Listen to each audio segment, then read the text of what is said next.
Hello everyone, welcome back. मैं हूं नेहा, आपकी English language expert score clever से।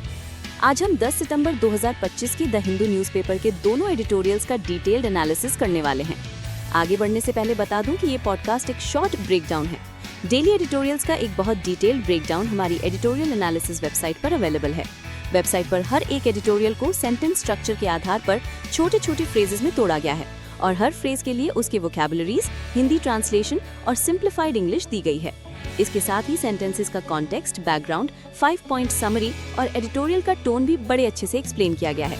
वहां आपको एग्जाम स्टैंडर्ड के रीडिंग कॉम्प्रिहेंशन क्वेश्चंस भी मिलेंगे। वेबसाइट का लिंक डिस्क्रिप्शन में है।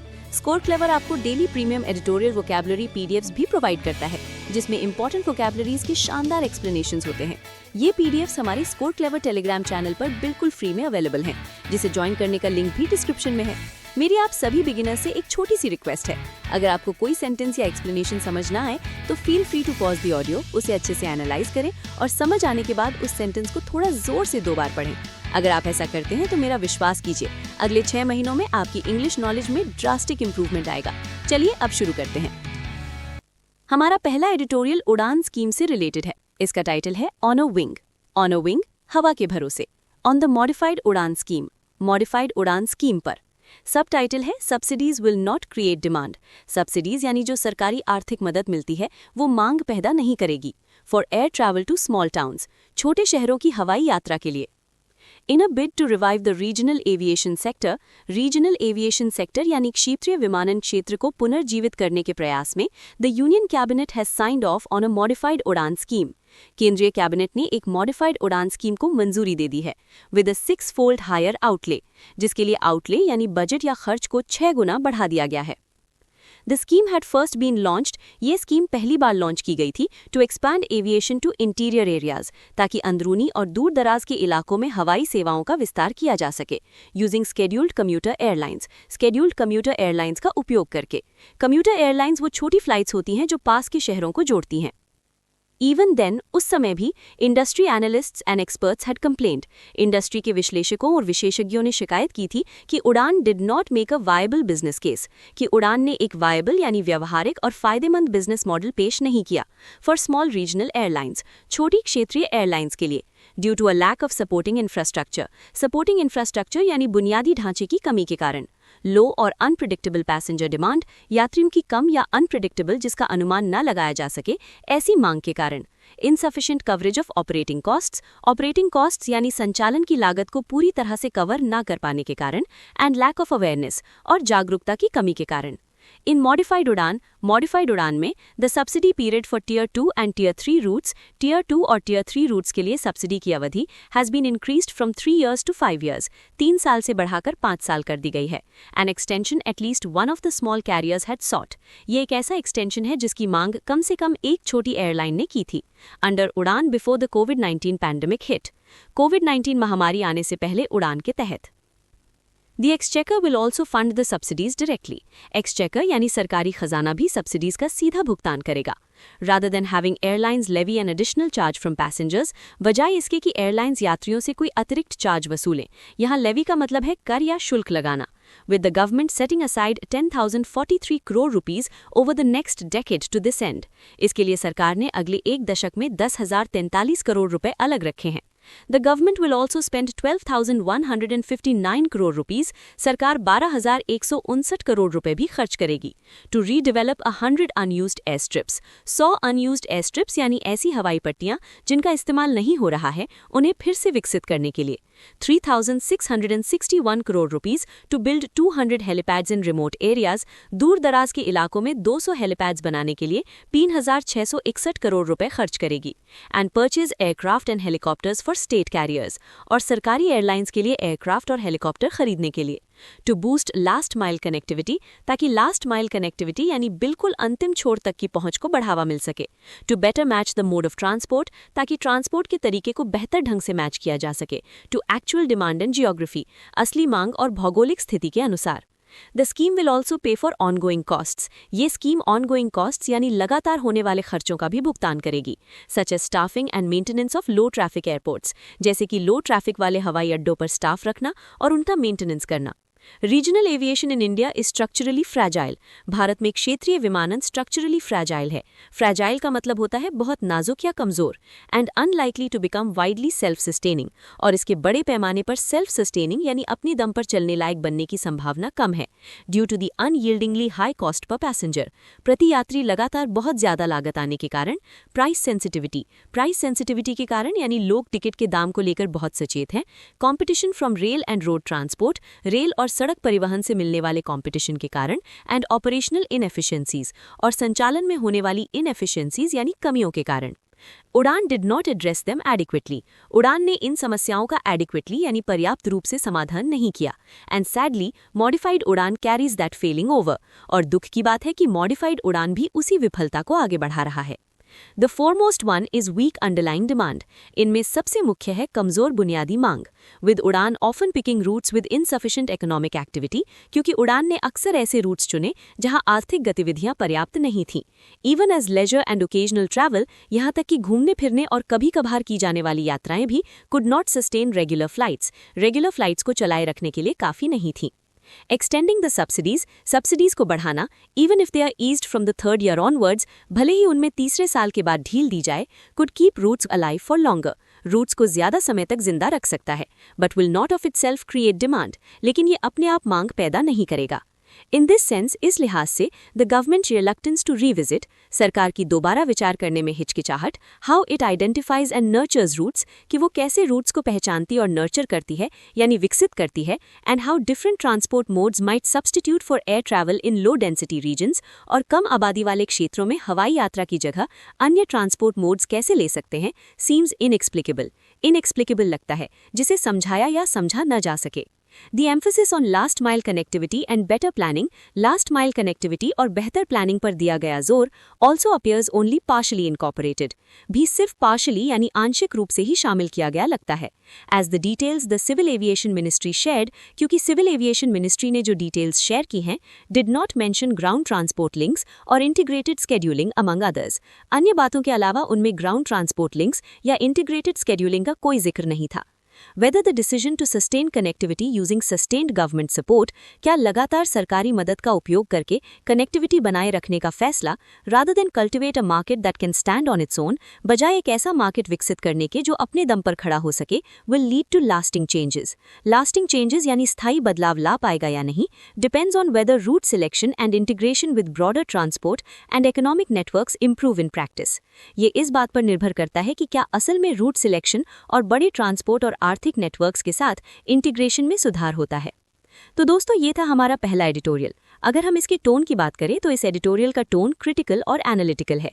क्रिटिकल इसलिए क्योंकि लेखक सरकार की उड़ान स्कीम की कमियों और विफलताओं को स्पष्ट रूप से उजागर कर रहा है, और एनालिटिकल इसलिए क्योंकि इसमें बहुत ही गहराई से विश्लेषण किया गया है कि क्यों सिर्फ सब्सिडीज बढ़ा देने से फ्लाइट्स के लिए डिमांड पैदा नहीं होगी। अब आगे बढ़ने से पहले मैं आप सभी के साथ एक बहुत ही कमाल की चीज शेयर करना चाहती हूँ। क्या आपको भी वोकैबुलरीज, इडियम्स एंड फ्रेजेस या फ्रेजल वर्ब्स याद करने में दिक्कत होती है? तो गूगल प्ले स्टोर से अभी स्कोर क्लेवर ऐप डाउनलोड करें। ये ऐप एक बहुत ही यूनिक और नई लर्निंग टेक्निक का इस्तेमाल करता है। एक बार आप जो पढ़ लेते हैं उसे आप कभी नहीं भूलेंगे। ऐप ये प्रिडिक्ट कर लेता है कि आप कोई सीखी हुई इन्फॉर्मेशन कब भूलने वाले हैं, और ठीक उसी समय वो आपको रिवाइज करवाता है।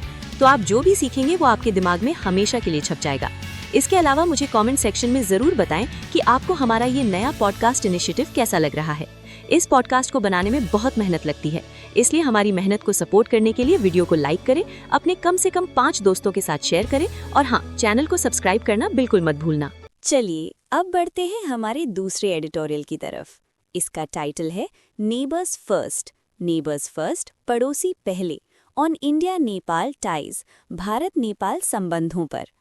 सब टाइटल है India must invite the new prime minister of Nepal, Bharat को नेपाल की नए प्रधानमंत्री को आमंत्रित करना चाहिए, बालीन शाह को, टू रिवाइव टाइज, संबंधों को पुनर्जीवित करने के लिए।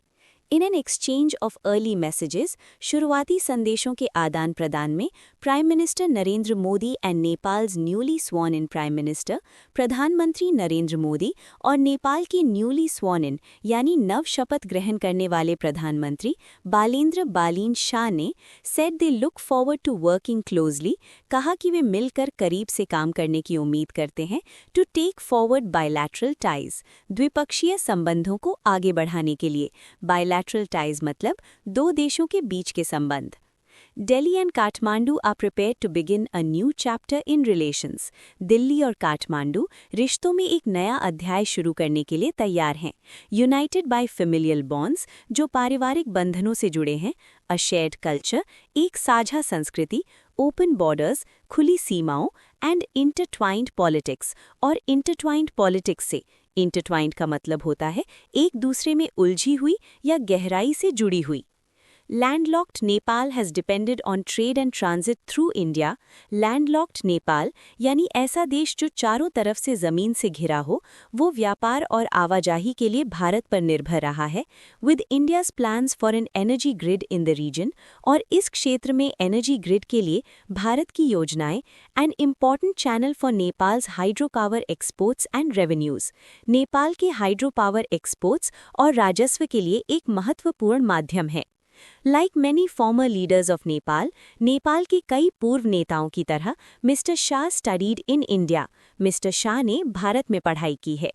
फेमिलियरिटी असाइड, फेमिलियरिटी यानी जान पहचान या परिचित होने की बात को अगर किनारे रखते तो ये मान लेना एक गलती होगी that his ascension will chart a well worn and predictable course, कि उनका असेंशन यानी सत्ता में आना एक जाना पहचाना और प्रिडिक्टेबल रास्ता तय करेगा बिटवीन द टू कंट्रीज, दोनों देशों के बीच।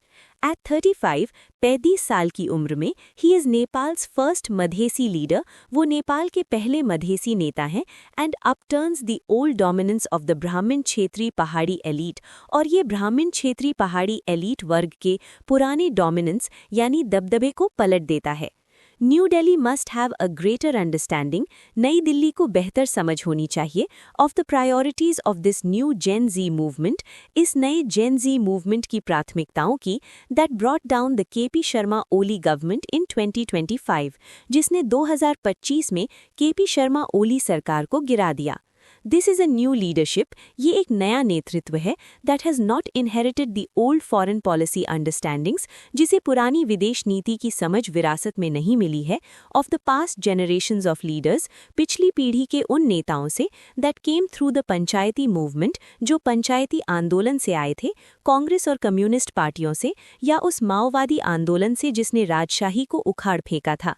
इन दैट सेंस, उस लिहाज से देखा जाए तो Shah governments foreign policy, Shah सरकार की विदेश नीति, जिसमें चीन और अमेरिका के साथ उसके संबंध शामिल हैं, as well as the overarching relationship with India, साथ ही भारत के साथ ओवरआर्चिंग रिलेशनशिप, ओवरआर्चिंग मतलब सबसे महत्वपूर्ण या सर्वव्यापी संबंध, is yet to be formalised, अभी भी फॉर्मलाइज होना यानी औपचारिक रूप लेना बाकी है।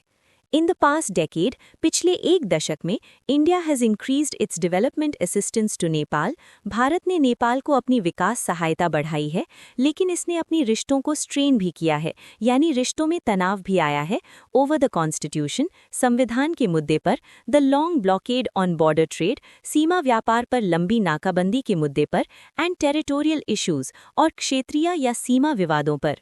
As mayor of Kathmandu, Kathmandu के मेयर के रूप में mister Shah was known for his overt nationalism, mister Shah अपने ओवर्ट नेशनलिज्म, ओवर्ट मतलब खुले या स्पष्ट राष्ट्रवाद के लिए जाने जाते थे, and rejection of the hegemony of India and other powers, और भारत तथा अन्य शक्तियों की हेजेमनी यानी आधिपत्य या दबदबे को खारिज करने के लिए, while his use of a map of greater Nepal, जबकि ग्रेटर नेपाल के नक्शे का उनके द्वारा उपयोग किए जाने को had been read with some concern in New Delhi, नई दिल्ली में कुछ चिंता के साथ देखा गया था। The Modi government should trade lightly, Modi सरकार को ट्रेड लाइटली करना चाहिए, ये एक मुहावरा है जिसका मतलब है बहुत फूंक फूंक कर कदम रखना चाहिए, एंड पॉजिटिवली और सकारात्मक तरीके से आगे बढ़ना चाहिए, as the Shah government find its feet, जैसे जैसे शाह सरकार फाइंड इट्स फीट यानी खुद को स्थापित कर रही है या जम रही है, but offer India's full support, लेकिन भारत का पूरा समर्थन ऑफर करना चाहिए in dealing with Nepals immediate challenges, Nepal की तात्कालिक चुनौतियों से निपटने में। Among those are the impacts of the war in West Asia, इनमें पश्चिम एशिया में युद्ध के प्रभाव शामिल हैं, where Nepal will need help with fuel and fertilizer imports, जहां नेपाल को ईंधन और उर्वरक आयात में मदद की आवश्यकता होगी। Approximately 14% of Nepal's population, Nepal की लगभग 14% आबादी, जो करीब 35 लाख है, work abroad, विदेश में काम करती है, and the country is dependent on remittances and tourism revenues, और देश remittances यानी विदेश से भेजे गए पैसे और पर्यटन राजस्व पर निर्भर है। New Delhi could also reconsider requests, नई दिल्ली उन रिक्वेस्ट्स पर भी पुनर्विचार कर सकती है फ्रॉम प्रीवियस नेपाली गवर्नमेंट्स, जो पिछली नेपाली सरकारों ने की थी, to allow overflight for new Nepali airports, नए नेपाली हवाई अड्डों के लिए ओवरफ्लाइट यानी ऊपर से उड़ने की अनुमति देने के लिए, reduce restrictions on purchasing Nepali power, Nepali बिजली खरीदने पर प्रतिबंध कम करने के लिए, produced with third country assistance, जो तीसरे देश की सहायता से पैदा की गई हो, and to update the bilateral friendship treaty, और द्विपक्षीय मैत्री संधि को अपडेट करने के लिए। Differences delayed New Delhi's invitation in 2024 to Mr. Oli upon his election, उनके चुने जाने पर नतीजतन उन्होंने सबसे पहले बीजिंग का दौरा किया। It is time to quickly invite Mr. Shah, अब समय आ गया है कि मिस्टर शाह को जल्दी आमंत्रित किया जाए, to visit Delhi at the earliest, जल्द से जल्द दिल्ली का दौरा करने के लिए, and for Delhi and Kathmandu to move forward, putting neighbors first in South Asia, दक्षिण एशिया में पड़ोसी पहले की नीति को अपनाते हुए। तो ये था हमारा दूसरा एडिटोरियल। इस एडिटोरियल का टोन एडवाइजरी और प्रैग्मैटिक है। एडवाइजरी इसलिए क्योंकि लेखक भारत सरकार को सलाह दे रहा है कि नेपाल के नए युवा प्रधानमंत्री के साथ कैसे पेश आना चाहिए, और प्रैग्मैटिक इसलिए क्योंकि इसमें बहुत ही व्यावहारिक बातें की गई हैं कि भारत को पुरानी बातें भूलकर मौजूदा भू राजनीतिक स्थिति के अनुसार नेपाल का साथ देना चाहिए। जाने से पहले आप सबके लिए एक बहुत ही एक्साइटिंग न्यूज़ है। क्या आप अपनी वोकैब्युलरी को एक मज़ेदार तरीके से टेस्ट करना चाहते हैं? तो टेलीग्राम पर हमारे daily editorial vocab league quiz को ज़रूर ज्वाइन करें। ये क्विज रोज़ शाम 7 बजे लाइव होता है और इसमें उसी दिन के एडिटोरियल की वोकैब्युलरी पूछी जाती है। आप इसे एडिटोरियल वोकैब्युलरी के लिए IPL मान सकते हैं। इसमें मंथली लीग्स होते हैं, आपके स्कोर्स गिने जाते हैं और टॉप रैंकर्स को शानदार रिवॉर्ड्स भी मिलते हैं। तो इंतजार किस बात का, अभी डिस्क्रिप्शन में दिए गए लिंक पर क्लिक करें और वोकैब लीग चैनल को ज्वाइन करें। आज के लिए बस इतना ही, कल फिर मिलते हैं नए एडिटोरियल्स के साथ। अपना ख्याल रखिएगा, बाय।